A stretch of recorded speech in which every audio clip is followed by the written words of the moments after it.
ನಮ್ಮ ಕರ್ನಾಟಕದಲ್ಲಿರೋದು education system ಅಲ್ಲ, ಅದು ಅಪ್ಪಟ ಹಿಂದೂ ವಿರೋಧಿ ವಿಕೃತಿ ಅಂತ ಅನ್ನಿಸ್ತಾ ಇದೆ. ಭದ್ರತೆ ನೆಪದಲ್ಲಿ ಎಕ್ಸಾಮ್ ಬರೆಯೋಕ್ ಬಂದ 17-18 ವರ್ಷದ ಮಕ್ಕಳ ನಂಬಿಕೆ ಮೇಲೆ ಸವಾರಿ ಮಾಡೋ ಈ ಅಧಿಕಾರಿಗಳಿಗೆ, ಈ ಸಿಬ್ಬಂದಿಗಳಿಗೆ ಎದೆಗಾರಿಕೆ ಕೊಟ್ಟಿದ್ದಾದ್ರೂ ಯಾರ್ರಿ? ಬೆಂಗಳೂರಿನ ಮಡಿವಾಳದ ಕೃಪಾನಿಧಿ ಕಾಲೇಜ್ನಲ್ಲಿ ನಿನ್ನೆ CET ಪರೀಕ್ಷೆ ಬರೆಯೋಕೆ ಆನಂದ್, ಅನಿರುದ್ಧ್ ಅನ್ನುವಂತಹ ವಿದ್ಯಾರ್ಥಿಗಳು ಹೋಗ್ತಾರೆ. ಅಲ್ಲಿ ಕೆಲವು ಮತಿಹೀನ ಸಿಬ್ಬಂದಿಗಳು ಆ ಮಕ್ಕಳನ್ನ ಗೇಟ್ ನಲ್ಲೇ ತಡೆದು ನಿನ್ ಮೈ ಮೇಲಿರೋ ಜನವಾರವನ್ನು ಕತ್ತರಿಸಿ ಬಿಸಾಕಿದ್ರೆ ಮಾತ್ರ ಒಳಗಡೆ ಬಿಡ್ತೀನಿ, ಇಲ್ಲಾಂದ್ರೆ ವಾಪಸ್ ಮನೆಗೆ ಹೋಗುವಂತ ಧಮಕಿ ಹಾಕ್ತಾರೆ. ಅಷ್ಟೇ ಅಲ್ಲ, ಮಕ್ಕಳು ಭಯ ಪಡಿಸ್ತಾರೆ, ಕತ್ತರಿಸ್ತೀನಿ ಆ ಪವಿತ್ರವಾದ ಜನವಾರವನ್ನ ಅಂತ.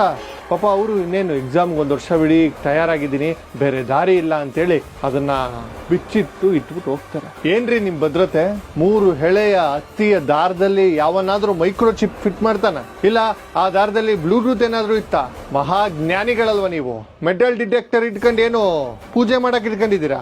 ಆ ಹತ್ತಿಯ ದಾರದಲ್ಲಿ ಅಂತದ್ದೇನ್ ಮೆಟಲ್ ಕಾಣಿಸ್ತು? ನಿಮ್ಮ ಈ ದಾಷ್ಟ್ಯ ನೋಡಿದ್ರೆ ನೀವು ಪರೀಕ್ಷಾ ಅಕ್ರಮ ತಡೆಯೋಕ್ ನಿಂತಿಲ್ಲ, ಬದಲಾಗಿ ಒಂದು ನಿರ್ದಿಷ್ಟ ಧರ್ಮದ ಆಚರಣೆಗಳನ್ನ ಟಾರ್ಗೆಟ್ ಮಾಡಕ್ ನಿಂತಿದ್ದೀರಾ ಅನ್ನಿಸ್ತಾ ಇದೆ. ನಾನು ಸ್ಪಷ್ಟವಾಗಿ ಹೇಳ್ತಾ ಇದ್ದೀನಿ ಒಂದು ವಿಚಾರವನ್ನ.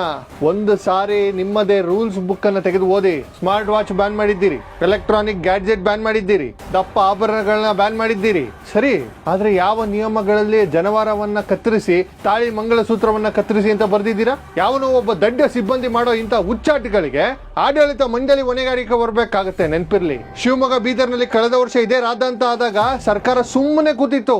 ಆದ್ರೆ ಈ ಬಾರಿ ಆಟ ನಡೆಯಲ್ಲ ಸ್ವಾಮಿ. ಈಗಾಗಲೇ ಮಡಿವಾಳ ಪೊಲೀಸ್ ಠಾಣೆಯಲ್ಲಿ ದೂರನ್ನು ಕೊಟ್ಟಿದ್ದಾರೆ. ಧಾರ್ಮಿಕ ಭಾವನೆಗಳಿಗೆ ಧಕ್ಕೆ ತಂದ ಅಪರಾಧದ ಮೇಲೆ 3 ಸಿಬ್ಬಂದಿಗಳ ವಿರುದ್ಧ FIR ದಾಖಲಾಗಿದೆ.